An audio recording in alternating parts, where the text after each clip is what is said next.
I'm Marta Ciechanowicz. I translated a poem by the Nobel Prize-winning Polish poet Wisława Szymborska. Although I'm more or less bilingual in English and Polish, my knowledge of Polish literature lags behind my knowledge of French and Spanish, which I teach. I chose to translate from Polish as it would allow me to discover a poet I was not familiar with.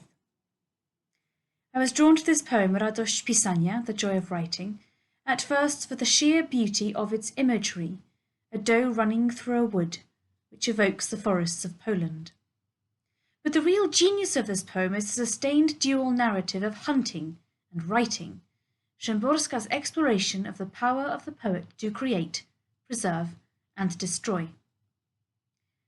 By far the most challenging image to render was that of the doe bending to drink, her face reflected in a pool as dark as carbon paper.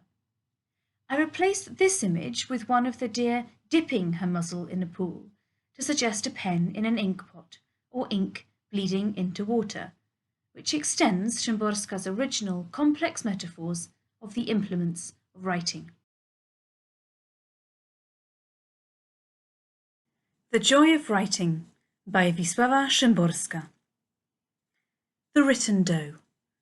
Where is she running through the written wood? To dip her written muzzle in the inky pool to take a drink? Why does she lift her head? What does she hear? She listens, balanced on limbs borrowed from the truth emerging from beneath my fingers. Silence. That word also scuttles across the page, parting the branches of the wood sprung up from words. On the white page, letters lie in wait to leap into a tangled undergrowth of sentences from which there is no escape. In a drop of ink, there are more than enough hunters, squinting, ready to run down the steep slope of the pen to hem in, to take aim at the doe. They forget that this is not life, here. Other laws govern in black and white.